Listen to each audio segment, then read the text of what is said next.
Boa noite, Porto Alegre, boa noite, Rio Grande do Sul, está no ar. A partir de agora, o RS em movimento aqui, ó, pela Rede RS, atualizando os principais fatos desta quarta-feira e antecipando as manchetes que você vai ler nos jornais amanhã. Vamos juntos até as 8 da noite, levando muito conteúdo até você. No 55 HF, sinal digital aberto, 511 da Claro TV em HD e também sempre ao vivo pelo canal Rede RS lá no YouTube. E a gente começa o programa com esse belo registro do pôr do sol feito agora há pouco pelo nosso coordenador de jornalismo, o Norton Capel, aqui nos estúdios, né, no 15º andar do Tecnopuc, aqui na sede da Box Brasil. Olha que pôr do sol lindo, Avenida Ipiranga, os edifícios e o sol lá sobre o Guaíba se pondo mais rápido, né? O outono, infelizmente o sol, né? É que eu sou um fã do verão, né? Eu gosto do verão, eu gosto do dia, mas o pôr do sol tá lindo mesmo nesta quarta-feira. Enquanto não vira o tempo, a gente vai saber daqui a pouco com o Lucas Canever, direto no Estúdio do Tempo. Confira agora os destaques do programa desta quarta-feira.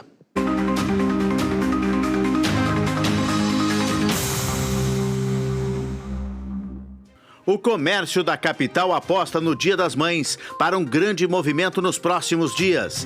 As lojas entram na campanha do Cindy Lojas para valorizar a data e fazer promoções. No programa de hoje, vamos receber o presidente do Sindicato dos Lojistas, Arcione Piva, que foi reeleito e inicia um novo ciclo com foco na modernização do comércio. Vamos saber como as lojas vão dialogar com inovação, qualificação e adaptação do varejo às mudanças do consumo. Vai começar um dos maiores eventos religiosos de Porto Alegre, a Festa de São Jorge, que acontece há mais de 73 anos e que deve reunir milhares de fiéis na região do bairro Partenon. O tema deste ano é fraternidade e moradia. Missas, shows, procissão luminosa e ato interreligioso fazem parte dos festejos até o próximo domingo. Em seguida, veja todos os detalhes da programação. A saúde mental dos estudantes gaúchos preocupa. A rede que garante atendimento psicológico nas escolas está longe do previsto no Rio Grande do Sul. Atualmente, são apenas 60 profissionais para atender cerca de 2.300 escolas em todo o estado, o que limita o acompanhamento dos estudantes e sobrecarrega professores. Na edição de hoje, vamos tratar deste tema. No futebol, Inter estreia na Copa do Brasil hoje à noite, tentando evitar uma crise. E o Grêmio vive um clima mais leve depois da vitória sobre o Confiança.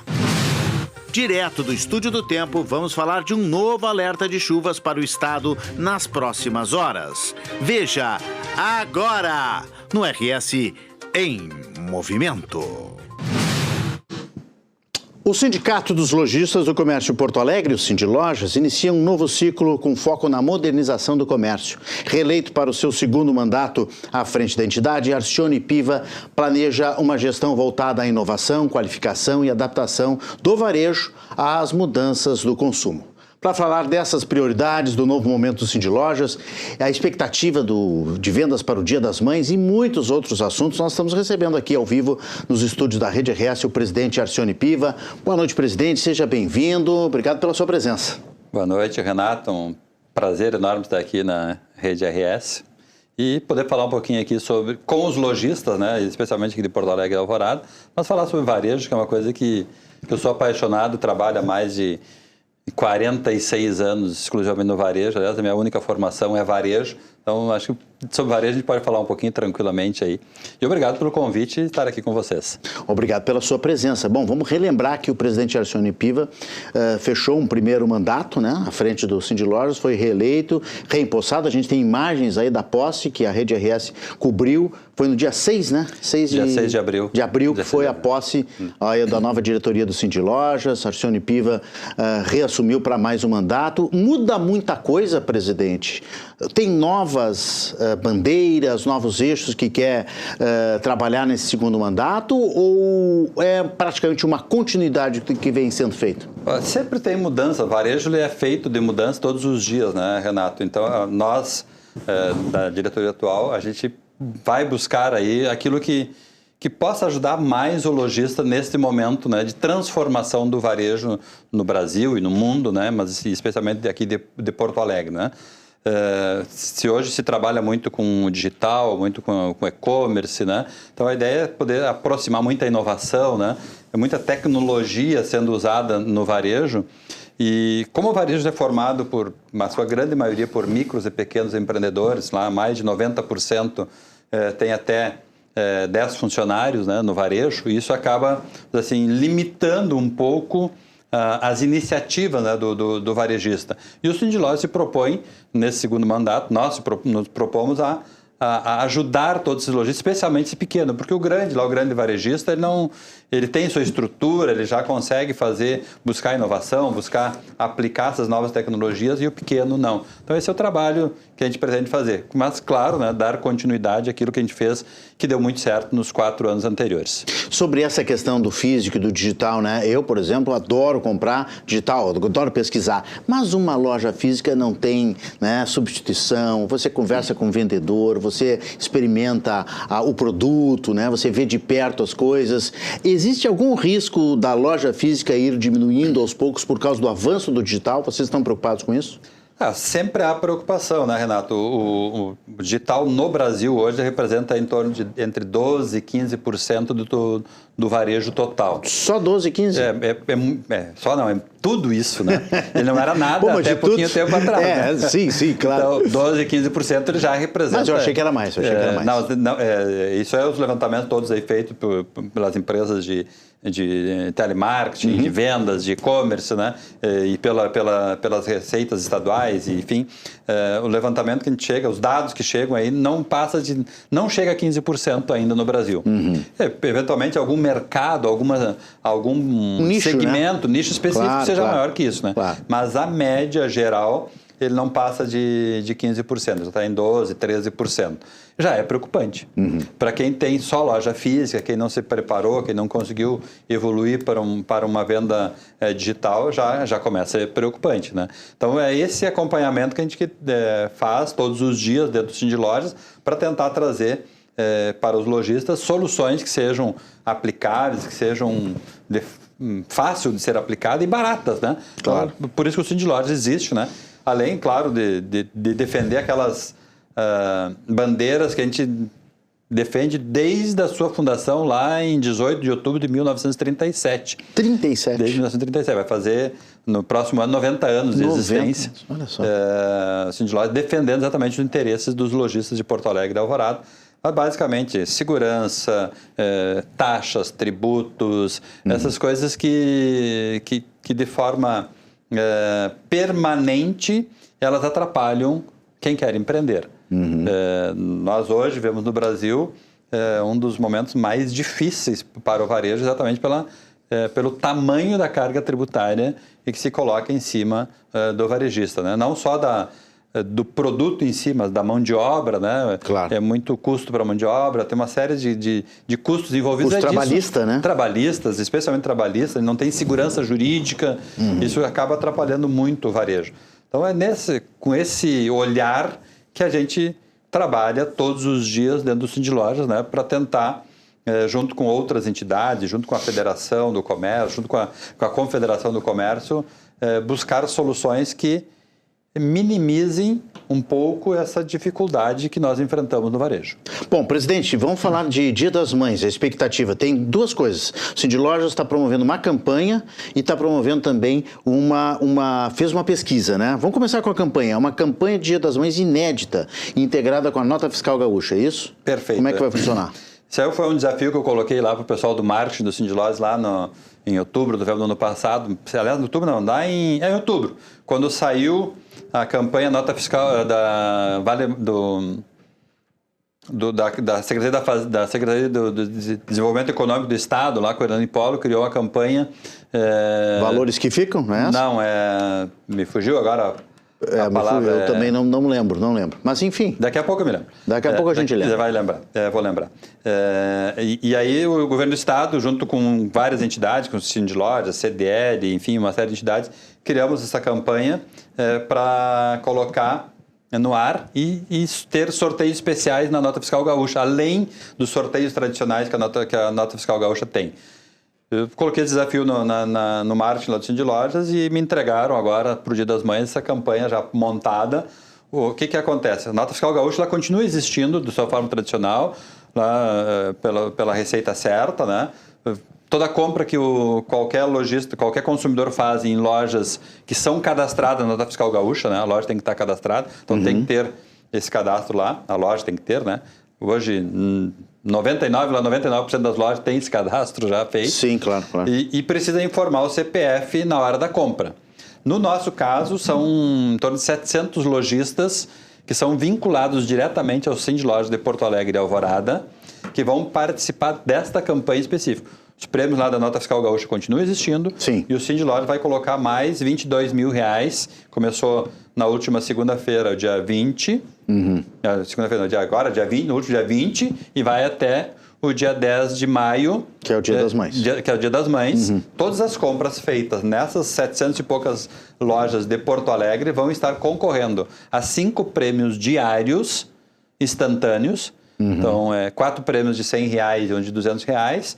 Todos os dias, já tivemos aí 2 dias de sorteios, né? Certo, sim, claro. Estamos em 22. 20, 21. Hoje é o terceiro. Hoje é o terceiro dia. Então, hoje, no final da meia-noite, fecha 15 premiados já, que vão receber diretamente do Sindlojas um Pix no valor de R$100 e R$200. Olha que beleza. Diretamente do Sindlojas. No final da campanha, a gente vai entregar lá, fazer o Pix para todo mundo.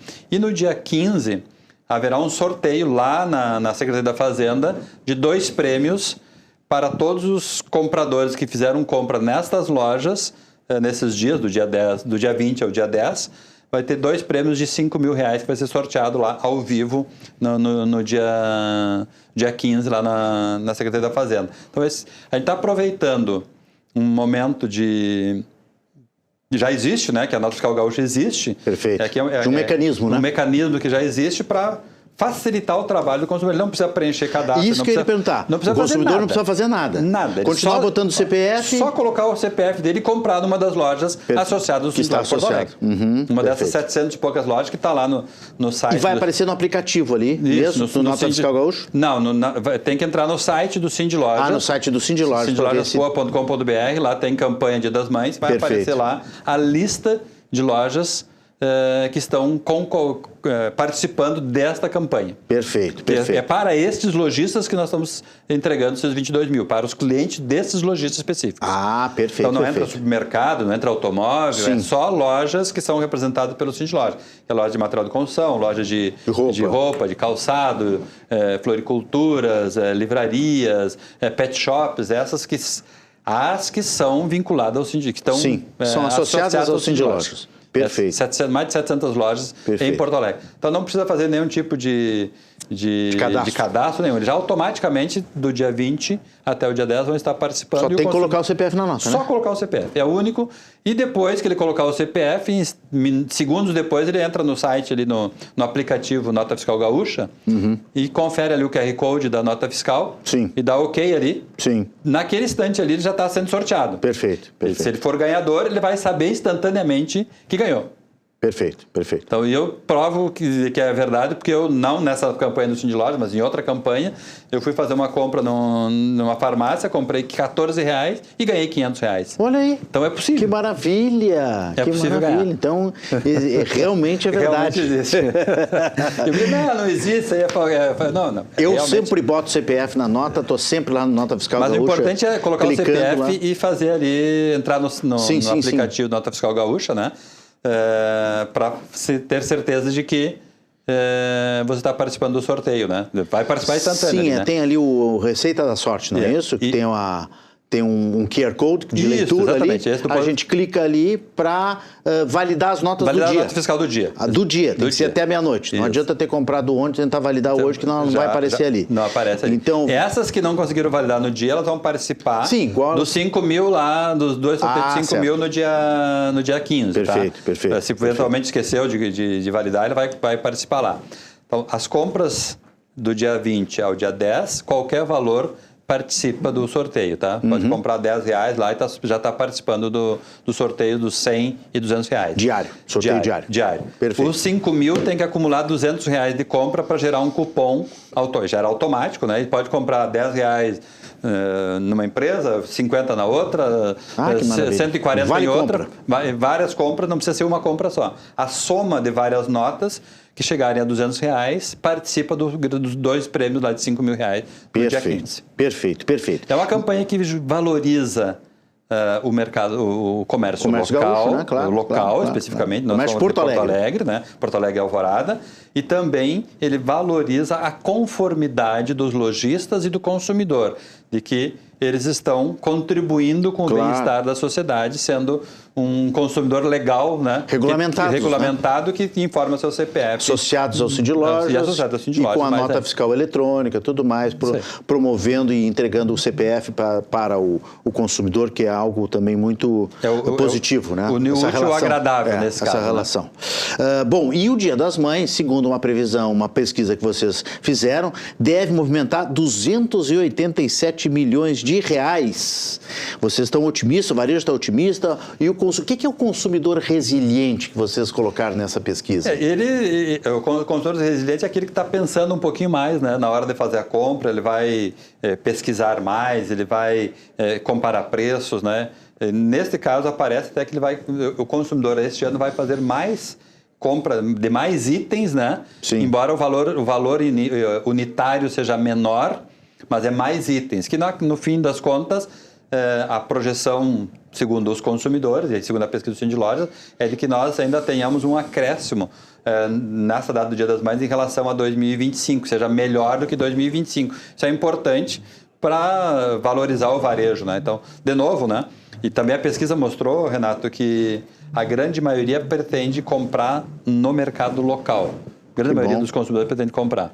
A gente fez junto com essa pesquisa dos consumidores uma pesquisa com os lojistas. Como é que eles estavam vendo o Dia das Mães. E 99% deles estão acreditando que será igual ou melhor do que 2025. Dos lojistas daí, tá? Dos lojistas. No caso dos consumidores, quase 83,9% deles vão gastar o mesmo. Igual ou mais do que o ano passado, né? E o mesmo ou mais, em 25, o mesmo ou mais do que o ano passado. Só 12,3% que vão gastar. 12,7% indicam redução. Com redução. Então estão mais otimistas mesmo. Por isso que a gente acredita e acreditamos, né? O Cindy Lojas acredita de que será um Dia das Mães bem positivo para o varejo. Vocês acreditam em um aumento geral de 10% em relação ao ano passado? Exatamente. Um aumento de vendas, né? Nesses 287 milhões. Ou seja, as mães, talvez em vez de receber um presente de 200, talvez recebam 4 presentes de 50. Exatamente. Né? Ao longo do dia, né? Vai entregando de hora em hora. Recebe de um filho, do outro filho, vai dividir do marido, mais. Vão dividir mais, mas mais lembrancinhas. Mas ela não vai deixar de receber. Talvez ela receba presentes menos valorosos, né, no sentido de valor monetário, né, mas com certeza com muito mais carinho, porque vai ter mais presente chegando na sua casa, né? Que legal, que bacana isso. É uma data muito forte, né, presidente? O Dia das Mães. Depois do Natal, acho que é a segunda?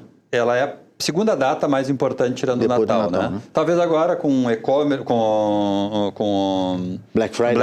O Black Friday já está competindo junto com o Dia das Mães, mas ela sempre foi tradicionalmente a data mais de maior volume, né, de valores negociados no varejo. Comprovando que as mães sempre foram muito mais importantes do que as namoradas. Com certeza. E não tem ex-mãe. E os namorados. E não tem ex-mãe, né? Mãe é mãe para toda a vida. Não, mãe é mãe, não adianta. Então, mãe é mãe, a família toda presenteia. E se quem não tem mãe, a minha, por exemplo, já faleceu, presenteia a mãe dos teus filhos, uma tia, né? Sim. Sempre tem alguém que tem tem filho que pode receber o presente dentro da família. Presidente, como é que está a recuperação do centro? Nós vamos fazer 2 anos agora, no início de maio, né? Da enchente trágica que Porto Alegre viveu, e o centro foi muito atingido, foi castigado, as lojas foram inundadas, muita loja fechou, tem gente até hoje que não se recuperou. Como é que está essa questão da ociosidade? Alguns foram, não voltaram mais, outros foram resilientes, para usar o mesmo termo, e abriram. Vocês estão mapeando como é que está esse retorno ao centro de Porto Alegre? Ele já tem a gente já percebe mudanças bem importantes nos últimos meses, especialmente de metade do ano passado para cá, especialmente nos últimos 6, 7 meses, ele tem melhorado bastante, diminuiu bastante o número, já tem muito poucas lojas desocupadas no centro de Porto Alegre. Mudou um pouco o perfil dos empreendimentos dentro do centro, né? Tem um pouco mais de restaurantes, um pouco mais de alimentação, de serviços, né? Do que o comércio propriamente dito, né? Aquele comércio de alto luxo que lá, muitos anos atrás, a gente tinha no centro de Porto Alegre, hoje não, ele está bem mais restrito, mas de qualquer forma ele tem se reerguido, né? Para atender as demandas que o centro de Porto Alegre tem hoje, né? De circulação de pessoas que vêm trabalhar no centro, né? E essas pessoas precisam ser atendidas e os lojistas estão entendendo esse mercado e estão se adaptando a esse novo consumidor e estão disponibilizando hoje muitas operações novas no centro de Porto Alegre, que nos deixa muito feliz, né? Tem agora, há poucos dias foi reaberto lá o viaduto Otávio Rocha, né? Sim. Isso vai trazer uma melhoria muito significativa, assim que todas aquelas lojas forem ocupadas, né? Vão ter novas operações lá, né? Novas operações. Cada portinha daquelas vai ter um negócio novo. Vai ter um né? negócio novo. Os empreendedores que estão lá estão muito otimistas, a gente tem conversado com eles, são muito otimistas em trazer um novo fluxo, especialmente final da tarde, início e de noite, né? O que é o que nós precisamos muito no centro, né? A gente sempre fala no centro de lojas, né? Quando o povo do bem não ocupa os espaços públicos, o povo do mal ocupa. Exato. Então, é muito bem-vindo essas novas operações para que as pessoas do bem ocupem os espaços públicos. Para ter né? circulação. Isso acaba trazendo mais segurança, mais movimentação, isso ajuda todo mundo, né? E o centro tem se transformado, de fato, para melhor nos últimos meses, especialmente, né? Mas teve toda a reforma lá do chamado quadrilátero central, também, aquelas 8 quadras lá que foram bem melhoradas. Ficou bom? bastante. O que o senhor achou? Poderia ser melhor, né? A gente sempre acha que pode ser melhor. Tem gente que reclamou um pouquinho. Mas, hoje, assim, comparado ao que a gente tinha, ficou muito bom. Pode melhorar e acho que ao longo do tempo a gente pode melhorar. Os próprios empreendedores podem fazer ações, né? Aí quem está ali, quem tem disponibilidade de fazer alguma coisa para melhorar o seu entorno, né? De cuidar de fachada, cuidar de uma série de coisas, não é só responsabilidade do poder público, né? A responsabilidade de ser compartilhada entre poder público e iniciativa privada, né? Então, esse é o poder público fez o seu papel. Agora nós, como iniciativa privada, devemos fazer o nosso papel também de dar sequência e de ir fazendo as melhorias que sejam necessárias para que o público volte não só de dia, mas também durante a noite para o centro de Porto Alegre. Tinha uma ideia de liberar para carros uma parte das entradas, né? E essa ideia já foi descartada? O que o senhor acha? Está no plano, se não me engano, está no plano diretor, né, Renato? Na verdade, não é liberar durante o dia, né? Sim. É liberar à noite. À noite, tá. Para que então não interfere tanto no comércio. Para que transporte de aplicativos, enfim, possam... Carga e descarga possam circular naquele centro. Já circulavam bem na madrugada, enfim, mas hoje... tem esse projeto, eu não sei te dizer como está, se não me engano... Mas para o comércio, o senhor acha que influencia? Não interfere? Ele melhora para os moradores, né? Se o morador está melhor, acaba melhorando para o comércio, né? Quem mora numa rua daquelas do centro, né? Chega com um Uber ou com um carro com 10 sacolas do supermercado, né? Para descarregar, facilita. Eu sempre penso nisso, né? Então, é nesse sentido, né? Que o projeto, pelo menos o que passou pelo Cindy Lojas, a gente já avaliou lá e a gente foi... O Cindy Lojas foi a favor dessa abertura parcial, né? Sim, à noite, noturna, depois do horário permanente, ela é parcial, né? E por tempo, né? Limitado. Nós somos a favor e estamos torcendo que isso ocorra e que possa ali melhorar a circulação de pessoas e de carros ali, enfim, as pessoas possam ter mais tranquilidade de chegar e sair, especialmente da Andradas, aquela parte onde é fechada para automóveis. Muito bem, o Cindy Lojas está preparando mais uma edição da Feira Brasileira de Varejo, vai acontecer agora em maio, de 20 a 22 de maio, lá no Centro de Eventos da Fiergs, tradicional, já existe há 2 anos. 12 anos, perdão, eu falei 2, mas pensei 12, e é por uma promoção do Cindy Lojas, vai ser uma edição histórica. Vocês querem realizar isso, presidente? Com certeza. 2020, a FBV ela existe desde 2013, ela começou no Plazinha, que nem existe mais. Eu me lembro. No Plazinha 2013, lá o Ronaldo Silikov, Paulo Cruz, o Antônio Gomes, o falecido Antônio Gomes, que vieram de Nova York com essa ideia especificamente o Ronaldo e o Antônio Gomes e o seu João Rodrigues, voltaram de Nova York com a missão de transportar a NRF para Porto Alegre. E começaram com a ideia muito pequenininha lá em 2013, O Ronaldo fez lá a sua gestão de 2013 até 2014. 2014, o Paulo Cruz assumiu o Cindy Lojas e também deu continuidade nesse trabalho. E eu, em 2022, assumi e estou dando continuidade nesse trabalho. E em 2025, Renato, a gente fez uma parceria com o Sebrae Rio Grande do Sul, o que assim, aumenta, potencializa e muito a nossa capacidade de fazer melhor e maior do que a gente vinha fazendo. Então, 2025 já foi uma feira totalmente fora da curva em relação às anteriores, muito superior. E 2026 nós esperamos também que ela seja ainda superior a 2025. Esperamos não. Já temos a certeza que será maior, porque a gente já está com ela, quase toda ela preparada, quase toda ela montada. Sim, vocês começam a preparar muito antes. Muito né? antes. A gente trabalha os 12 meses sempre, né? E ela está projetando aí uma expectativa de mais de 12 mil pessoas visitando ela nos 3 dias. São mais de 100 palestrantes que vão estar fazendo no congresso que acontece paralela à feira. Nós temos rodadas de negócios, junto com isso, essa parte é o parte que o Sebrae organiza na feira, rodada de negócios, com mais de 1.200 rodadas de negócios já preparadas para os 3 dias. Então a ideia, e certamente nós teremos recordes novamente em relação a 2025, nessa edição de 2026. E aproveito para convidar todos os telespectadores aqui da Rede RS a estarem conosco nos dias 20 Inscrições 21, estão abertas, presidente? 20, Site? 21 e 22 de maio. O site é feirabrasileirodovarejo.com.br. Se alguém precisar comprar ingresso, está ali. Se alguém quiser ainda expor alguma marca, ainda tem disponibilidade. Tem pouquinhos espaços, mas ainda tem. Contagem regressiva, né? Contagem regressiva, né? Embora o espaço da Fiergs é muito grande, se aparecer mais do que está projetado, a gente dá um jeitinho de colocar lá, não vai ter problema nenhum. Não vamos deixar ninguém de fora, né? Não vamos deixar ninguém de fora, né? A Feira Brasileira do Varejo é algo sensacional, conheço muito bem todos os anos e é um mundo, né? É uma cidade aquilo lá, Cidade do Varejo. 2 ou 3 nomes que vêm palestrar, presidente, que a gente possa divulgar aí para... A Gui Oliveira, que é uma empreendedora, a Gui Oliveira, que é uma empreendedora e que ela fez do seu trabalho de cabeleireira uma empreendedora. Que legal. Que deixa muito empreendedor de boca aberta, mas assim, com a qualidade, com a resiliência e com o trabalho que ela fez. O Chico Felice, que é um jornalista, vai estar presente com nós. Fábio Nunes,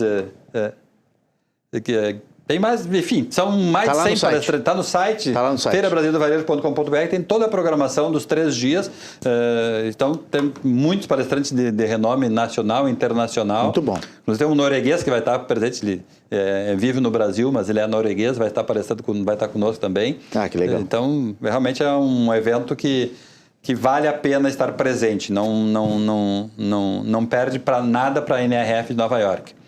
Que é um dos maiores eventos varejistas do mundo. E este ano a gente recebeu uma né? informação muito importante que vai valorizar muito mais a nossa FBV, que foi o Sebrae Nacional convidou o Rio Grande do Sul, o Sebrae Rio Grande do Sul, para ser o polo nacional do varejo. Então, a partir desta e do aceite do Sebrae Rio Grande do Sul para ser o polo nacional do varejo, a FBV ganha um contorno mais importante ainda no cenário nacional. Que legal. Ela já é o principal evento hoje do Brasil voltada para o varejo e em poucos anos vamos ser a maior da América Latina voltado para o varejo. Presidente, vai ter que voltar aqui, não deu tempo de nós falar todos os assuntos que a gente tinha preparado. Eu falei para ti que ia ser pouco tempo, né, Renato?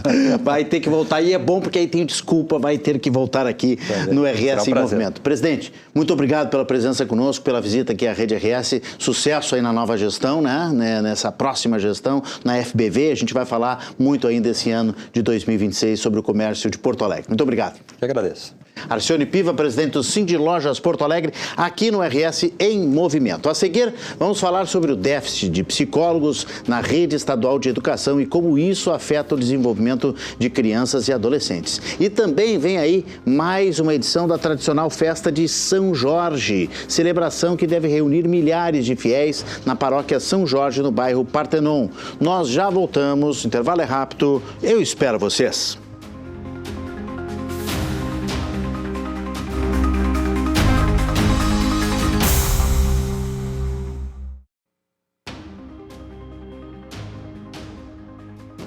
Estamos de volta com a RS em Movimento, aqui na Rede RS, a primeira emissora de jornalismo em TV aberta do Grupo Box Brasil. Começa nesta quinta-feira, em Porto Alegre, mais uma edição da Festa de São Jorge. Os festejos devem reunir milhares de fiéis na Paróquia São Jorge, aqui pertinho da PUC, no bairro Partenon. Com o tema Fraternidade e Moradia, a celebração terá missas ao longo do dia, procissão luminosa, ato interreligioso e além de festejos no próximo domingo. Para trazer os detalhes desta programação, desta festa tão tradicional, a gente está recebendo aqui o pároco da Igreja São Jorge, Sérgio Augusto Belmonte. Boa noite, Padre Belmonte. Bem-vindo ao RS em Movimento. Muito obrigado pela presença. Boa noite, é uma alegria estar aqui na Rede RS. Primeira vez, mas essa primeira vez é realmente uma primeira vez importante, porque é para anunciar a 73ª Festa São Jorge, que começa amanhã. É uma festa que se tornou uma das maiores da cidade de Porto Alegre no sentido cultural religioso, quase chegando ao ponto de ser mesmo número de participantes da Nossa Senhora dos Navegantes. E bom saber também que somos vizinhos. Estamos aqui pertinho. Estamos pertinho. Nessa região, onde toda essa população aqui da região leste participa. E amanhã, então, uma programação bem intensa e vai até domingo. Bom, o dia de São Jorge é 23 de abril, que é amanhã. 23 de abril, o dia do santo. E já vai ter missa às 6 horas da manhã, de hora em hora, Padre Belmonte, é isso? Isso, começa às 6 da manhã e vai até às 18 horas, de hora em hora. Teremos 13 padres ali. Eu ia lhe perguntar quantos padres tem para lhe ajudar. 13 padres e além ainda outros que estarão no estacionamento ali, que já está coberto com todos, estarão dando bênçãos. Porque é muita gente que vai mesmo. E essas 13 missas são momentos de oração, porque o dia 23 é o dia da oração, de celebrar São Jorge no sentido religioso. Porque temos o dia 26, que é mais festivo. Sim. Então começa amanhã e depois às 6 da tarde, das 6 da manhã até às 6 da tarde. E 6 da tarde tem a procissão luminosa, que é à noite. Às 18 horas é a última missa. E aí às 19 horas... começa a procissão luminosa pelas ruas ali, Avenida Bento Gonçalves, Guilherme Alves e voltando pela Ipiranga. À noite é um mar de gente, é muito lindo de ver. O senhor disse então que se iguala, a gente está vendo algumas fotos aí de edições anteriores, né? O senhor disse que se iguala a Navegantes, então a expectativa é 140, 150 mil pessoas por aqui? Sim, a Brigada Militar no ano passado disse que teriam participado 140 mil pessoas. Agora, a diferença é que nós somos... uma festa com 2 momentos. Sempre o dia 23, não importa o dia da semana que caia, e sempre o domingo após o dia 23. Por isso que esse ano cai no dia 26, o domingo. Perfeito. E tem, não sei se é uma novidade desse ano, mas tem shows também, né, programados para esses dias? No dia 23, pela primeira vez, nós vamos ficar com a igreja aberta até a meia-noite, ela fechava antes, e ali, enquanto de dia fizemos... as orações, as missas, e depois das 19 horas diante a procissão luminosa, muita gente está chegando, porque trabalham de dia. Claro, o horário que pode ir, né? Vem ali rezar, enquanto isso ali no estacionamento, pátio da igreja, há também serviço de alimentação e de entretenimento. Muito bem. Tem a procissão luminosa, depois tem o interreligioso, o ato interreligioso. O que é o ato interreligioso, Padre Belmonte? Então, agora, esse ano nós vamos ter esse momento numa novidade também, que vai ser no retorno da procissão luminosa. Antes era feito logo na saída da procissão. Então a gente pensou que no retorno, quando as pessoas já fizeram a procissão com a imagem de São Jorge, no retorno a gente se encontra, faz esse ato interreligioso e as pessoas podem então depois ou ficar ou ir para suas casas, porque já talvez cansadas, porque estavam trabalhando tanto dia, enfim. Mas esse ato interreligioso, ele na verdade, aqui nós colocamos esse nome. Não deixa de ser aquilo que é há 400 anos em Salvador da Bahia, na Igreja do Bonfim, a lavagem das escadarias. Ah, perfeito. Então, um ato interreligioso significa, é uma nomeação mais técnica, vamos dizer assim, porque significa que são religiões diferentes Se encontrando. Se encontram para um ato comum, que é um rito de purificação antiga, muito antiga, dos escravos até, dos descendentes de religião matriz afro, da raça negra, que era um gesto de purificação diante das escadarias das igrejas católicas do passado. E esse gesto é um gesto assim muito lindo, porque é um gesto de humildade. De abertura, né, da igreja, abertura, né? De encontrar outras religiões. E com isso também dá uma mensagem para o mundo, né? É um mundo tão dividido, tão cheio de polarização. Temos com uma guerra em andamento agora, nesse momento, né? A gente dizer, não, por que não podemos estarmos unidos, pelo menos em um momento? E é isso que acontece, então, amanhã. Que maravilha. Bom, aí seguindo a programação, na sexta, dia 24, tem Baile dos Amigos de São Jorge, a partir das 8 da noite. É uma novidade também. É também uma novidade, vamos fazer esse Baile dos Amigos de São Jorge no Salão Paroquial, que é embaixo da igreja, e é das 20 à meia-noite, e quem coordena esse momento aí, o baile, é o Gugu Streit, que é também comunicador, colega nosso, e é nosso colaborador ali, participa da nossa comunidade. Que legal, também. Que bacana, que bacana. E no domingo, então, aí tem o dia dos festejos, com 8 bandas de pagode, padre. Resolveu botar o pagode na igreja, abrir a igreja para o pagode, é isso? Isso na verdade, quando eu cheguei aqui há 11 anos atrás, já existia. Já tinha, Eu creio que samba e pagode é muito unido à devoção a São Jorge. No Rio de Janeiro, principalmente. Claro. O Zeca Pagodinho, muito devoto do São Jorge.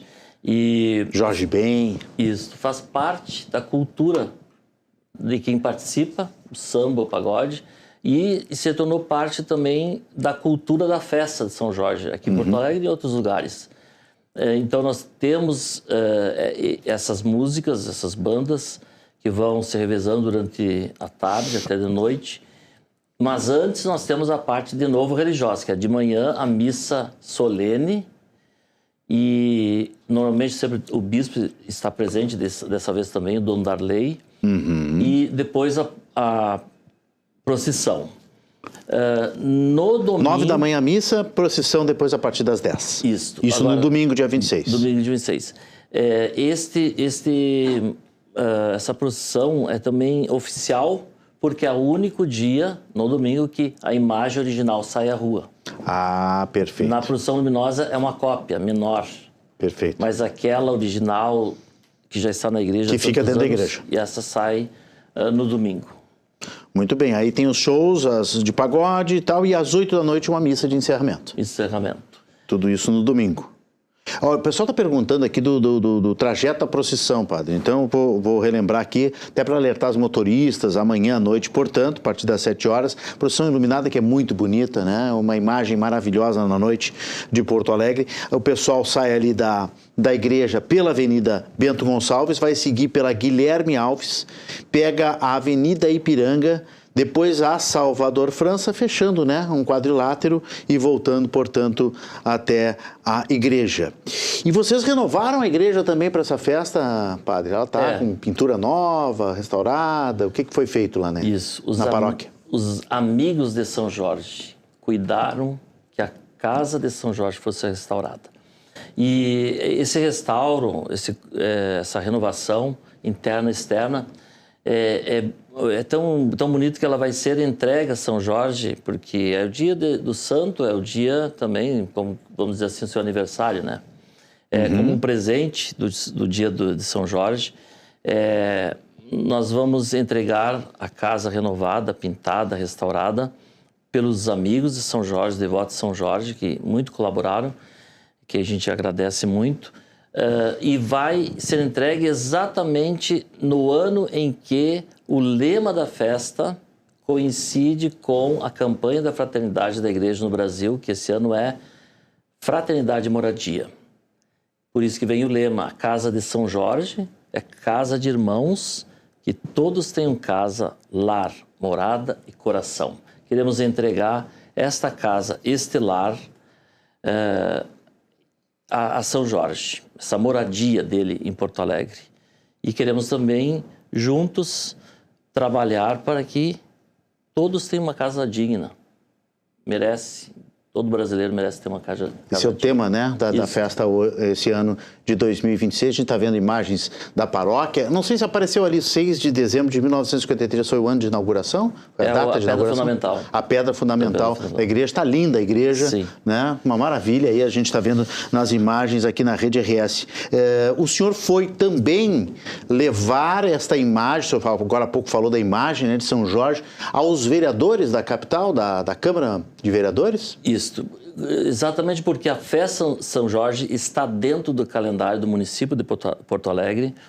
Todo ano a gente leva a casa dos representantes da cidade. Está aí a imagem. Que são os vereadores. Queremos ali, como que oficialmente, convidar os representantes da cidade e a cidade inteira, ali naquela casa, a participar da festa. E ali a gente, então, leva a imagem de São Jorge. E é muito bonito também o momento esse em que os vereadores têm a oportunidade de falar. E ali a gente viu hoje como, pela palavra dos vereadores, como é importante para a cidade mesmo. No sentido de... Exatamente porque reúne não só católicos, né? Reúne também membros das religiões de matriz afro, que traduz para a cidade um momento de muita paz e união. Isso é muito bonito, né? A gente está vendo aí a igreja se abrindo para outras religiões, a igreja indo ao encontro da política, né? Mostrando que há uma ligação, uma conexão com vários setores da sociedade, né? E muito bacana com esse tema aí, fraternidade e moradia, a festa de São Jorge que começa amanhã. Padre Belmonte, quero aproveitar o senhor aqui para a gente falar um pouquinho da história de São Jorge e até a gente falar um pouco de cultura religiosa e cultura cristã. Tem uma curiosidade aqui que São Jorge teve uma decisão do Papa Paulo VI em 1969. Ele não é que ele tenha deixado de ser santo, ele continua sendo santo, e que é santo, né? Santo fortíssimo, que eu conheço de gente que a minha esposa é fiel de São Jorge, né? A gente falou no samba, no pagode, falei no Jorge Ben, a Fernanda Abreu já cantou São Jorge, o Caetano Veloso, Lua de São Jorge, então ele é referenciado pela cultura brasileira também. O que aconteceu em 1969 que houve um rebaixamento litúrgico do São Jorge? Olha, na verdade não houve, quase houve. Quase houve? É porque na década de 60 a igreja fez uma renovação interna dela muito grande, que atingiu todos os setores, inclusive o setor da liturgia relacionada aos santos, que são as datas e as comemorações dos santos.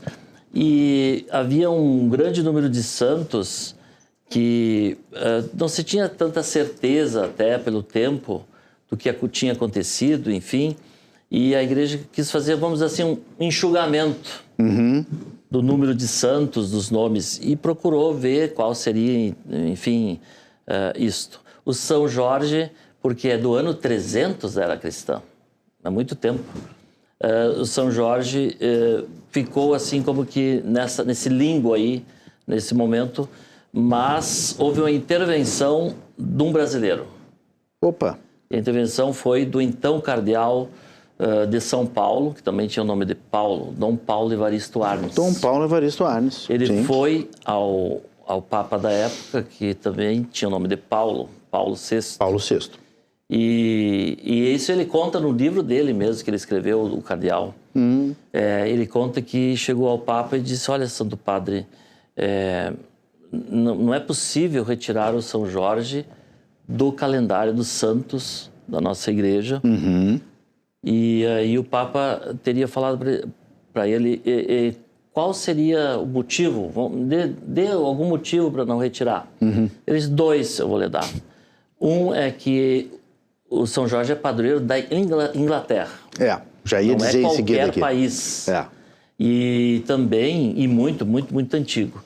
Os reis padroeiro também de Barcelona, desculpa me interromper, Moscou, Gênova, Beirute, Ferrara, Friburgo e Rio de Janeiro. É o padroeiro do Rio de Janeiro. Então, tudo isso, ele nem citou todos, né? Mas citou Inglaterra, Brasil é um país... Sim, referência.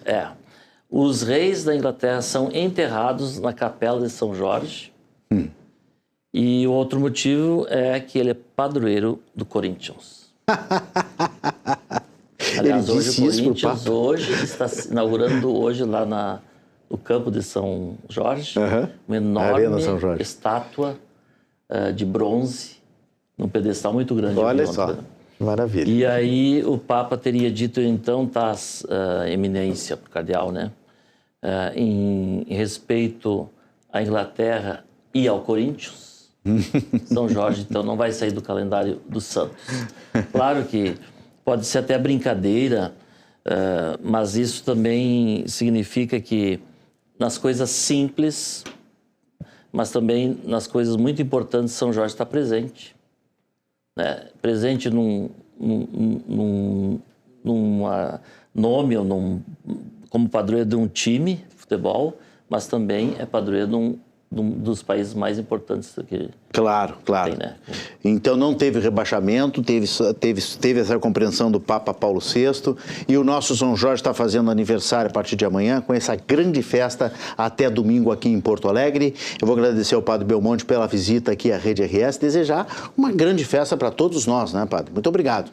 Eu agradeço a Rede RS e vamos pedir a São Jorge por vocês tenham sucesso. Muito obrigado.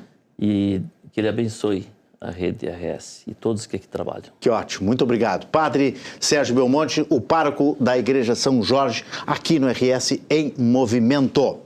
A Secretaria Municipal de Serviços Urbanos da capital iniciou a manutenção do pavimento da ponte da Rua Múcio Teixeira, no cruzamento com a Rua Avenida Ipiranga. Rua não, Avenida Ipiranga, né? Sobre o Arroio Dilúvio, no bairro Praia de Belas. Os trabalhos têm previsão de serem concluídos até às 6 da tarde de amanhã, quinta-feira. Para garantir a segurança dos trabalhos, a ponte está bloqueada. Os condutores devem ficar atentos à sinalização dos desvios para trafegar com segurança na região. Devido à previsão de chuva, pode ser que essa liberação da Múcio a Ipiranga aconteça somente na sexta-feira. Veja agora outros acontecimentos que são destaque no nosso Giro de Notícias. A Prefeitura de Porto Alegre entregou nesta quarta-feira um espaço voltado à saúde mental de crianças e adolescentes que vivem na região sul da capital. O Centro de Atenção Psicossocial Infanto-Juvenil 3, localizado na rua Dr. Barcelos 2708, no bairro Cavalhada. O local tem capacidade média de 60 atendimentos por dia. A unidade vai acolher crianças e adolescentes da região sul com transtornos mentais graves e persistentes. O funcionamento acontece de segunda a sexta-feira, das 8 da manhã às 8 da noite, com atendimento noturno e aos finais de semana restrito a casos já acolhidos em situação de crise. Um recém-nascido prematuro com 26 semanas de gestação morreu após testar positivo para a superbactéria na UTI neonatal do Hospital Fêmea em Porto Alegre. Diante da detecção, o hospital adotou medidas de restrição máxima para conter a situação, como o fechamento temporário do espaço. Ao todo, 34 pacientes estavam hospitalizados na UTI neonatal. 4 deles testaram positivo para a bactéria, incluindo o que morreu. Os outros 3 bebês permanecem em estado estável. Eles estão isolados e são acompanhados por uma equipe exclusiva de cuidados, sem contato com os outros setores da instituição. A bactéria identificada é resistente aos antibióticos disponíveis e em 2024 ela foi considerada uma das mais perigosas do mundo pela Organização Mundial da Saúde.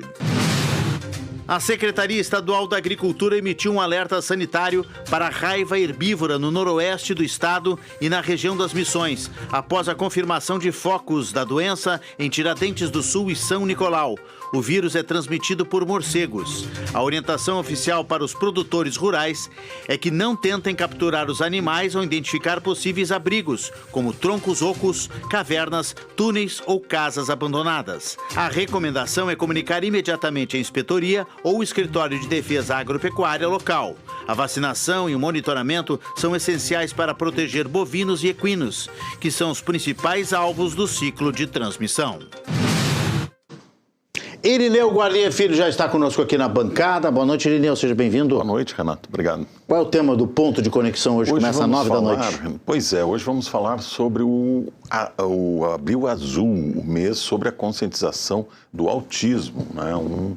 Um tema sempre, a gente já fez alguns programas sobre isso, e um tema sempre relevante, sempre importante. Muito importante. Os diagnósticos positivos têm aumentado aí nos últimos tempos, né, consideravelmente, e a sociedade precisa se preparar, né, para atender a essa demanda. Escolas, hospitais, enfim, e todos nós, né, temos de nos preparar para conviver com o autismo e atender a demanda dos casos mais agudos, mais graves, que dependem, né, de ajuda médica, né, e, enfim, todo o apoio. Então, este é o nosso assunto. A gente vai retomar esse assunto hoje. Já fizemos alguns programas do ano passado sobre isso, aproveitando aí como gancho o Abril Azul. E estarão aqui conosco a Aline Monteiro Corrêa, que é coordenadora de pesquisa da FADERS, a Fundação de Articulação e Desenvolvimento de Políticas Públicas para Pessoas com Deficiência e Pessoas com Altas Habilidades no Rio Grande do Sul. Também estará conosco a Samantha Brigente, que é neuroespecialista em transtornos do neurodesenvolvimento, o Fabrício Coutinho, que é especialista em análise do comportamento aplicado, e vai completar a nossa mesa desta noite de bate-papo a Aline Kerber, socióloga e mãe atípica, que já esteve conosco aqui também. É um assunto que a sociedade às vezes tem um preconceito, né? Até. Ainda, né? Mas acho que uma outra parte da sociedade também já avançou bastante, né, Irineu? Sim, eu acho que está avançando. Conscientização. Um entendimento maior. Acolhimento. É um acolhimento. Até porque a gente tem visto, e vamos falar sobre isso no programa de hoje também, diagnósticos tardios aí, diagnósticos em adultos, né, é verdade, Renato? É verdade. Pessoas que aos 30, 40, 50 anos descobrem que conviveram com autismo uma vida inteira sem saber.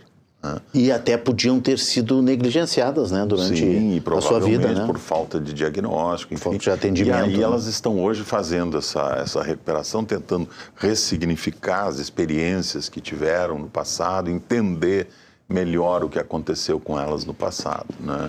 Então também é importante a gente conseguir avaliar isso aí, o autismo em adultos. Às vezes na infância, na época, 20, 30 anos atrás, esses adultos de hoje, na infância, tiveram seus sintomas mascarados por outras análises. Sim. Esse disritmia se falava muito, esse garoto mau comportamento, preguiçoso, ele é lerdo em relação aos outros, né? E aí atrapalhando esse diagnóstico que hoje é mais científico, é mais... O próprio TOC, né? Mais o objetivo. transtorno obsessivo-compulsivo veio a ser descoberto muito mais tarde também, né? Enfim. Ainda bem que hoje temos diagnóstico, temos especialistas no assunto e hoje a gente vai ouvir. E ainda bem que temos o ponto de conexão. 9 da noite. Fazemos a nossa parte aqui, o que podemos. Valeu, Irineu. Obrigado, Renato. 9 da noite, em ponto de conexão com o Irineu Guarnier Filho, falando do Abril Azul. Em Canoas, os professores municipais iniciaram a greve, reivindicando pautas como a nomeação de concursados e reposição salarial. Vamos conferir na tela. Professores da rede municipal de Canoas protestaram em frente à prefeitura com faixas, cartazes e apitos em busca de melhores condições para a categoria. Na semana passada, os educadores iniciaram uma paralisação. Nesta quarta-feira, a mobilização evoluiu para greve na educação municipal. A gente vem enfrentando aí um quadro de profissionais defasados já desde o ano passado. Houve o concurso, foram nomeados alguns, mas ainda esses colegas eles não assumiram, estão em processo para tomar posse. E isso está fazendo falta nas escolas e está levando que a categoria já esteja cansada nessa época do ano, desgastada, e a gente está preocupado que a gente precisa que os quadros das escolas fiquem completos por causa da qualidade do ensino. A gente se preocupa com isso, porque a gente precisa de profissional habilitado na sua disciplina para que possa atender as nossas crianças. Entre as principais reivindicações estão a reposição salarial, que deveria ter sido paga em janeiro, e o cumprimento do piso nacional do magistério. A gente tem reajuste todos os anos do IPCA do ano anterior, né? Esse ano é 4,26. Eles vão dividir ela em 8 vezes, a partir do mês de maio. Só que daí é muito tempo para ver esse dinheiro e a gente vem enfrentando várias... a gente enfrenta problemas financeiros da mesma forma que as demais pessoas, né? Para esta quinta-feira está prevista uma Assembleia Geral dos Educadores. No encontro serão avaliadas as propostas apresentadas e definidos os próximos passos do movimento grevista. Em nota, a Prefeitura de Canoas informa que, caso a categoria aceite os itens propostos em assembleia marcada para esta quinta-feira à tarde e que sejam retomadas as aulas na sexta-feira, não haverá desconto dos dias parados, desde que apresentado um calendário para a recuperação das aulas perdidas durante a paralisação. E que, em relação à revisão dos planos de carreira, ficou definido que um esboço do novo plano deverá ser apresentado até o final de junho, mas deverá ser discutido em um grupo de trabalho. Esperamos que a questão se resolva. Canoas não merece toda esta complicação. Já tem problemas demais em saúde, agora em educação também. Mesmo com leis que garantem atendimento psicológico nas escolas, a realidade ainda está longe do previsto no Rio Grande do Sul. Atualmente, a rede estadual conta com pouco mais de 60 profissionais para atender cerca de 2.300 escolas em todo o estado, o que limita o acompanhamento dos estudantes e sobrecarrega professores. A falta de regulamentação e de orçamento também trava a ampliação desse suporte aos estudantes. Para analisar esse cenário e as consequências da saúde mental de crianças e adolescentes, nós vamos conversar aqui na Supertela com a conselheira do Conselho Regional de Psicologia, Helena Maciel Nunes. Helena, boa noite, seja bem-vinda à Rede RS. Boa noite, muito obrigada. Estou muito feliz de estar aqui nesse espaço para poder falar um pouco mais sobre essa situação. É um movimento muito importante para mim, esse espaço, porque, querendo ou não, eu trabalho na rede estadual pública. Hoje em dia eu estou numa escola pública fazendo o meu doutorado, sou bolsista CAPES na PUC-RS. E vejo o quanto no dia a dia os profs estão sobrecarregados, né? Os professores têm demandas pessoais, eles acabam tendo também as demandas que vêm dos próprios alunos, né? A escola que eu estou atuando, ela tem mais ou menos 1.500 alunos, manhã, tarde e noite, e acaba sendo uma escola que ela necessita de muita ajuda, né? E infelizmente ela é mais uma das muitas que estão com uma sobrecarga de trabalho, né? Pensando que lá em 2024 a gente teve as enchentes, em 2022 a gente ainda estava tendo os mal-estares da Covid, né? A gente acabou tendo uma sequência de eventos que acabou sobrecarregando o sistema educacional. Oi, porque Helena, é ali que aparece, é ali que pode estourar, né? essa escola que você deu o exemplo, onde você está, 1.500 alunos, é só você de psicóloga? Sim. Puxa, então o problema é pior, O problema é pior, porque quando a gente fala que tem 60 profissionais para 2.300 escolas, não está nem computado aí o número de cada aluno. Se só a tua escola tem 1.500 alunos, imagina, é um universo de... Qual é o impacto negativo nos alunos, Helena? Nos explique.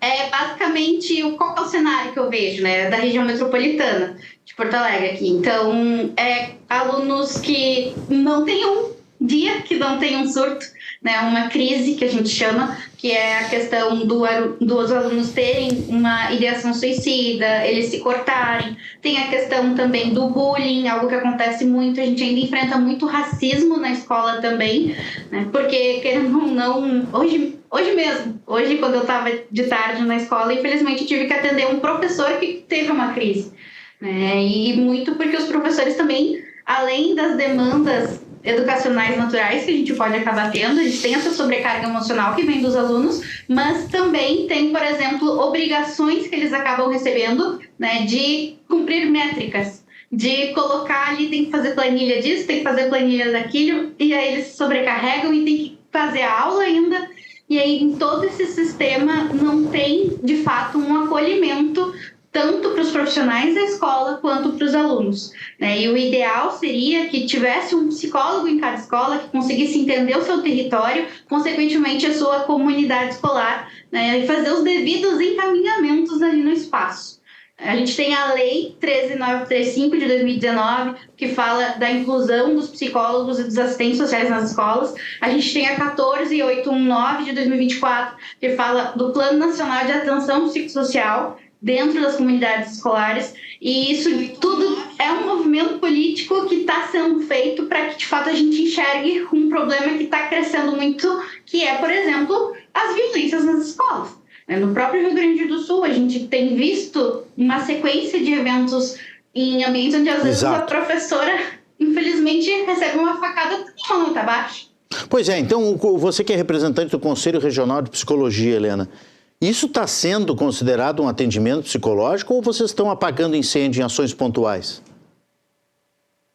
Infelizmente, nós estamos nesse processo de apagar incêndio. O ideal seria que a psicologia entrasse num movimento preventivo, mas o que está acontecendo de fato é esse processo onde um cobertor curto está na rede, a Secretaria da Educação ele tem psicólogo, mas às vezes ele não entende a necessidade de cada território do município onde foi concursado, tem essa questão também, e aí a gente acaba tendo vários entraves no desenvolvimento da política pública para a gente conseguir ter um ambiente um pouquinho melhor, mais adequado, né? Pensando que quanto maior a quantidade de alunos, dependendo da região, muito maior vai ser a demanda. Porque, por exemplo, a cultura de um ambiente mais de interior é diferente, por exemplo, da cultura da capital. Porque dentro de uma metrópole maior ali, a gente vai ter, por exemplo, numa escola da região leste, o problema maior ser bullying. Na escola da região sul, o problema maior é racismo. Na outra escola lá, é vulnerabilidade social. Né? Porque, por exemplo, a escola que eu tô, em 2025, que a gente teve aquele frio mais intenso, a gente percebeu a demanda vindo de que a gente precisava fazer um varal solidário para a gente, de fato, poder ali ajudar a comunidade, porque com frio ninguém aprende nada. Claro. Né? E aí, então, é muito mais difícil. Dentro de seu território, o profissional consegue, de uma forma mais abrangente, acolher e fazer o encaminhamento adequado quando necessário. Bom, você já deu exemplos aí de coisas que acontecem, né? O sofrimento psicológico dessas crianças, que vai desde o mais simples, uma tristeza, uma depressão, um momento em que elas precisam desse apoio e não vão ter, né? Ou não vão ter um apoio completo, até coisas mais graves, como você disse, a automutilação, né? A ideação suicida. Isso é muito grave, né? Como é que vocês estão encaminhando essa preocupação, uma reivindicação para que isso possa ser ampliado, esse quadro, essa rede de apoio possa ser aumentada? Tem alguma notícia boa que vocês já tenham recebido em relação a isso? Sim, nossa gestão atual, né? O Conselho Regional de Psicologia está sob nova gestão, uma gestão que ainda não esteve nesse momento, nessa posição, e o nosso movimento é ser transversal politicamente, conversar tanto com a base direita quanto com a base esquerda, todos aqueles que reconhecem a educação como um movimento importante e relevante para a população, não só no quesito de saúde mental, mas também até no quesito de sustentabilidade, porque se a gente parar para pensar agora, nesses períodos onde a gente não sabe se vai ter enchente ali de maio de novo, chega a questão da ansiedade climática. E aí, tudo isso são coisas que sobrecarregam toda a rede. E quando tem um profissional adequado que vai fazer ali o encaminhamento, a gente já tem uma solução um pouquinho melhor. Pensando dentro dessa lógica, a nossa ideia, quando a gente conversou já com alguns deputados estaduais, era falar sobre essa importância do posicionamento deles para, por exemplo, a gente buscar mais verbas pelo Fundeb. Já tem uma lei, um projeto de lei federal para que 30% do Fundeb a mais seja depositado para profissionais da educação em área multidisciplinar, ou seja, psicólogos e assistentes sociais no contexto escolar, que vão poder, por exemplo, fazer o encaminhamento em rede, fazer um trabalho intersetorial, para que, de fato, por exemplo, o programa Saúde nas Escolas funcione. Porque, às vezes, o que acontece é uma pessoa de boa intenção, um profissional bem intencionado, que tem conhecimento numa determinada área, ele chega numa escola e traz um assunto X. Só que o problema daquela escola às vezes era o assunto Y. E aí o programa Saúde na Escola acabou não sendo tão bom, né? Tão benéfico, porque de fato não teve uma avaliação do que seria mais adequado para a situação. E tem vários estudos que mostram o quanto que existe uma maior efetividade quando o trabalho de saúde mental é feito por pessoas que vão fazer um acompanhamento contínuo e não alguém que vem em um momento, fala uma fala e depois vai embora e nunca mais aparece. Porque, então, querendo ou não, pessoas em vulnerabilidade social, que são grande parte da população da rede pública estadual, elas vão precisar de um olhar mais diversificado, mais... Mas, Helena... tem essas necessidades. Mas, Helena, é um problema de orçamento? Falta dinheiro para contratar mais psicólogos, é isso? Sim, a gente tem essa questão do orçamento como um dos maiores entraves. E tanto que existe esse projeto de lei para que o Fundeb libere mais verba para a educação, e a gente enxerga que esse processo de não conseguir instituir, né, esses movimentos na escola acaba prejudicando muito todo o contexto, né? Porque se a gente parar para pensar, a gente tem que estar bem para fazer bem nossos trabalhos. Os professores, a gente sabe que não estão bem, né? E os alunos não estão chegando bem na escola também. Porque se a gente parar para pensar, o próprio ECA digital, né, que é essas novas leis que vieram para impedir cyberbullying, para impedir também que as pessoas se machucassem em jogos online, que é o que podia estar acontecendo, e fora o abuso infantil acontecendo. Tudo isso são coisas que, por exemplo, quando a gente está na escola e discute um pouco mais sobre isso e reconhece também os fatores de risco e os fatores protetivos, a gente consegue fazer um trabalho melhor e manter o bem-estar, né, em toda a comunidade. Todo mundo perde nisso. Você já falou um pouco também que o professor, né, você como professora também sente essa sobrecarga, porque daqui a pouco o professor está além do seu ofício de ensinar, está abarcando, né, está tentando segurar também essa onda de desequilíbrio psicológico, emocional na sala de aula, porque ele também, pela sua experiência, acaba visualizando isso, né? Então também está sobrecarregando e trazendo talvez até um outro mal psicológico, emocional para professores, né, Helena?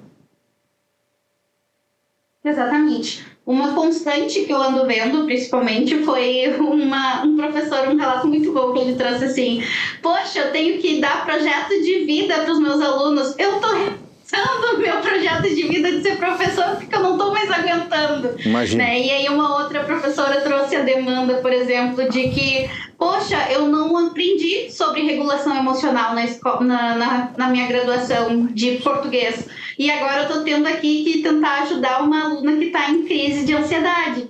Né? Todos os dias tem um aluno de crise de pânico, um de crise de ansiedade. Tem os alunos de inclusão que não estão com monitores como deveriam estar, que eles estão tendo uma carga menor de horário, em vez de ter um monitor do lado. Ou então alguns têm até o monitor, mas às vezes até o monitor dessa pessoa está sobrecarregado. Já vi um monitor chorando também. Então tudo isso são questões que a gente acaba vendo no dia a dia e que às vezes passa despercebido para quem de fato não enxerga, né, que querendo ou não a população educacional, né, de jovens e crianças e adolescentes, eles são o nosso futuro, né? E se o nosso futuro está com tanta falta de saúde mental, o que vai ser da gente ali na frente? Helena, esperamos que esse assunto avance, que o Estado, né, se manifeste. Nós estamos aqui como imprensa ajudando vocês aí, essa comunidade escolar toda que está desassistida, para tentar cobrar uma resposta por parte da Secretaria de Educação. Obrigado pela entrevista e boa sorte na medida do possível e uma boa noite. Boa noite, bom trabalho.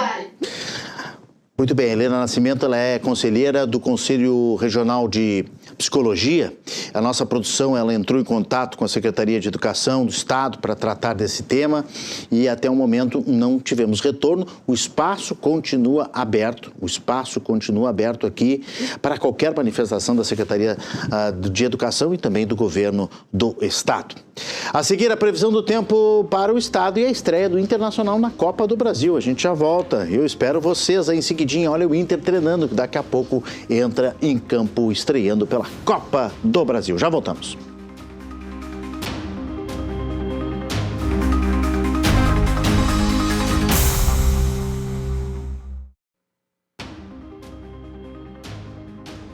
Estamos de volta com a RS em Movimento, os impactos financeiros que o fim da escala 6x1 pode causar nos municípios brasileiros são bilionários.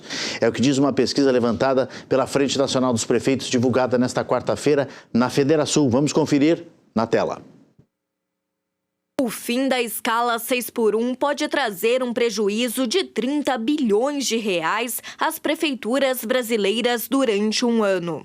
O dado faz parte de uma pesquisa encomendada pela Frente Nacional de Prefeitas e Prefeitos. Segundo Sebastião Melo, que preside a entidade, o prejuízo será principalmente por conta dos serviços terceirizados. O funcionário público em si não afeta. O que afeta é o serviço terceirizado, porque este em função da lei da responsabilidade fiscal, os governos, todos eles, foram terceirizando, parcerizando. Uma coisa é se posicionar, quem é a favor, quem não é a favor, quem é contra, está tudo certo. Agora, o que acontece? O governo coloca isso como uma pauta eleitoral e cá para nós tem uma certa timidez também da oposição que não quer enfrentar esse tema porque nós temos eleição pela frente. Então, acho que eu estou aqui para discutir as consequências. As consequências na máquina pública é menos serviço para quem mais precisa. O presidente da Federação, Rodrigo Souza Costa, afirma que a entidade é favorável à discussão pela mudança na escala de trabalho, desde que não seja em ano eleitoral. A Federação não é contrária à discussão do debate da jornada 6x1, ao debate da jornada. Nós entendemos que 80% das famílias hoje estão endividadas, 50% estão inadimplentes. Nós não podemos mandar essas famílias, esses trabalhadores para casa sem renda, verem os filhos passarem necessidade. Eu acho que a gente tem que retirar encargos da folha de pagamento e incorporar os salários. O governo tem que fazer isso. Tá? Então, e aí dar liberdade para que os pais e as mães que estão trabalhando de carteira assinada possam escolher, através dos seus sindicatos, qual é a jornada que ele quer fazer. Nos próximos dias, a pesquisa deve ser oficialmente divulgada e Melo pretende realizar uma reunião com os prefeitos municipais que compõem a Frente Nacional para levar as preocupações da classe ao Congresso e ao governo federal.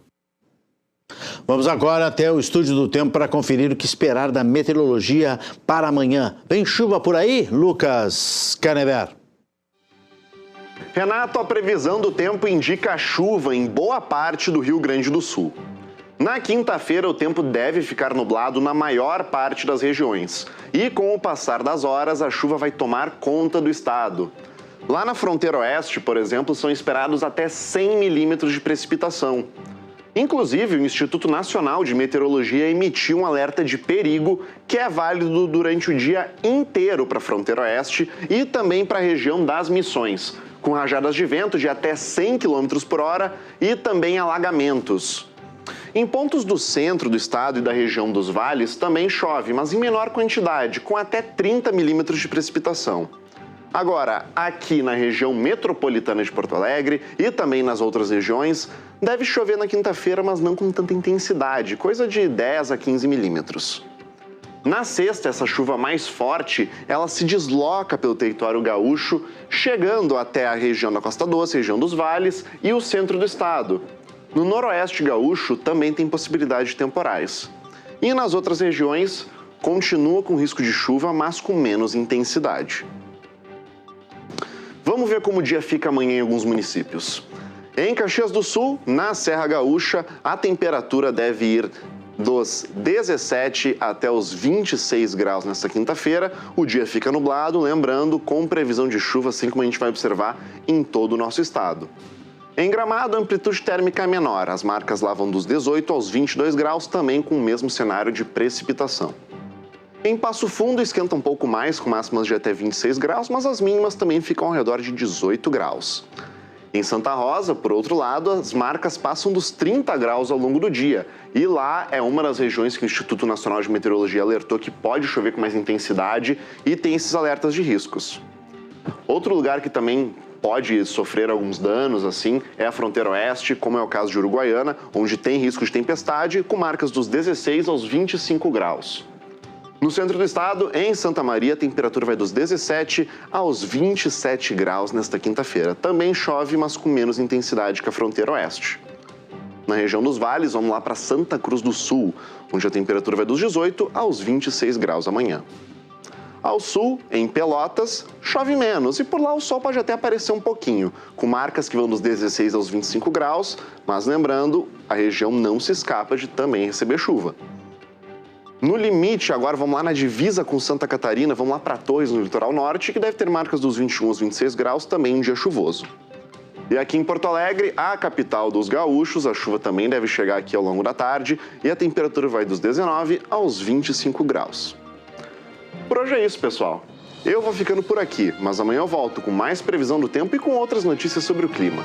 Uma boa noite.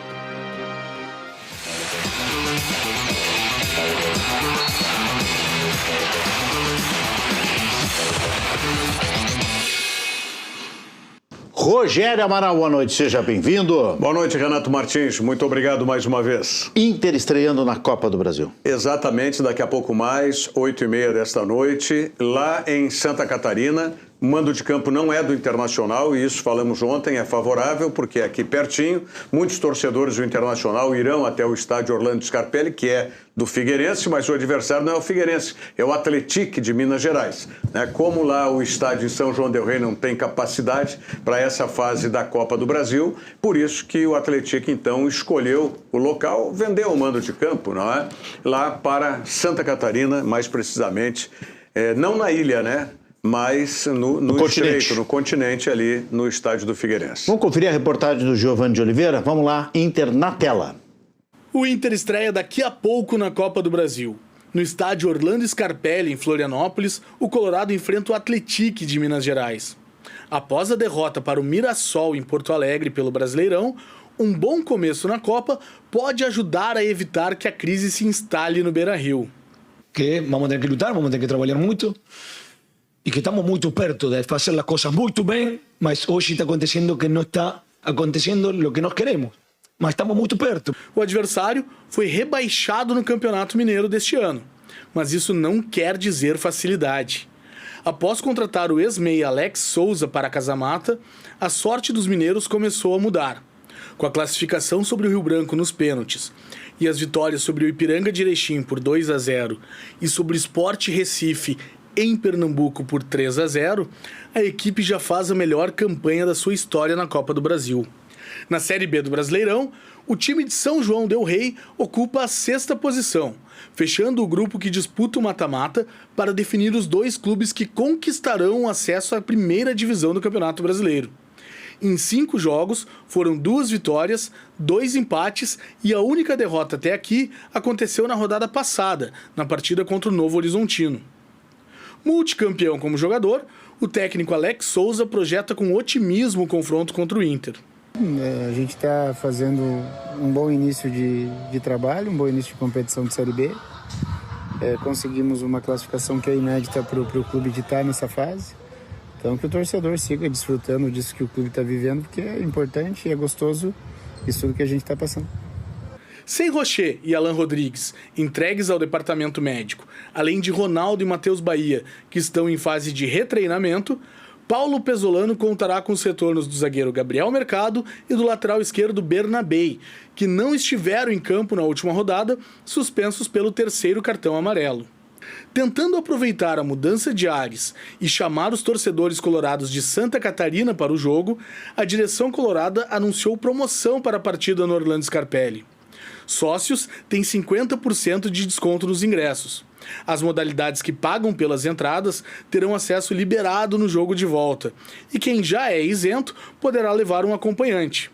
A partida de volta está marcada para o dia 12 de maio no Beira-Rio.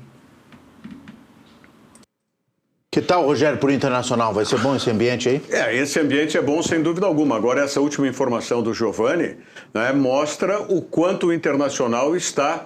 Eu não diria no desespero ainda. Desespero foi no final do ano passado, né? Quando foi a luta contra o rebaixamento.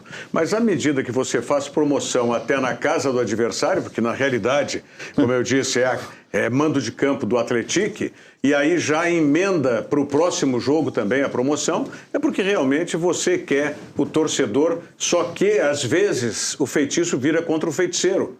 Como nós vimos no jogo do Brasileiro contra o Mirassol. Derrota em casa, aí não vem o aplauso, vem a vaia.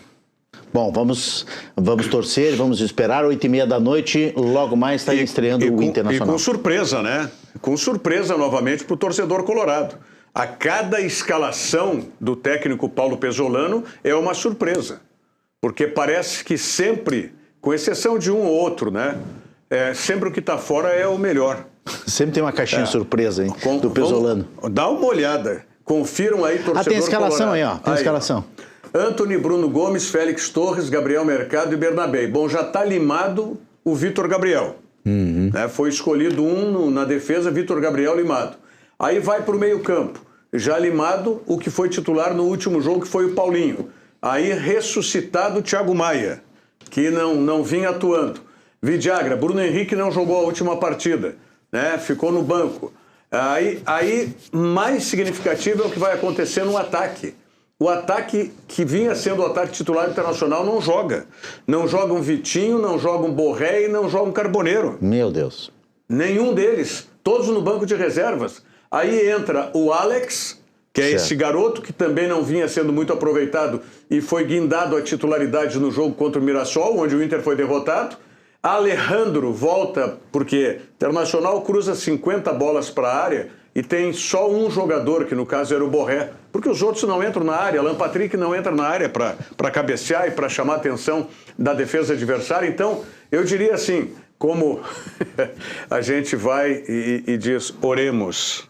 Oremos. Muito bem. O Grêmio agora na tela para fechar. Antes da partida contra o Confiança, alguns torcedores esperavam uma goleada. Sempre otimista, 4-0. 3-0. A estreia tricolor na Copa do Brasil não teve todos os gols esperados por eles, mas atendeu exatamente a expectativa ou profecia deste outro gremista. Acho que um 2-0 já tá bom. Gol de quem? Gol do Carlos Vinícius e no da Muzu. Com a bola rolando, o Grêmio rodou o jogo. Da esquerda, para o meio, para a direita, até que Bright White chutou. E sabe o que aconteceu?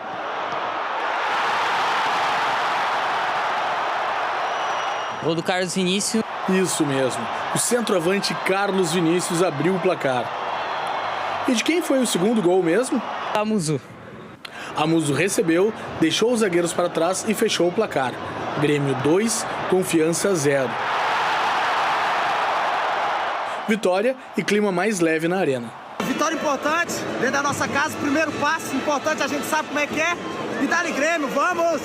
I'm happy with the win, but we need to focus on the Brazilian also, so I hope we win on the weekend also. See you on the weekend.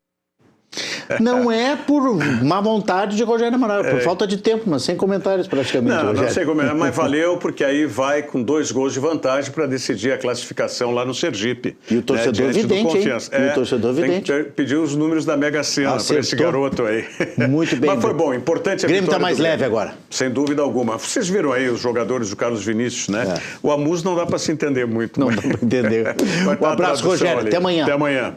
RS em Movimento fica por aqui. Sorte, saúde, sucesso. Espero vocês amanhã às 6h30 da noite aqui, ó, na tela da Rede RS. Uma ótima noite, obrigado pela audiência e até amanhã.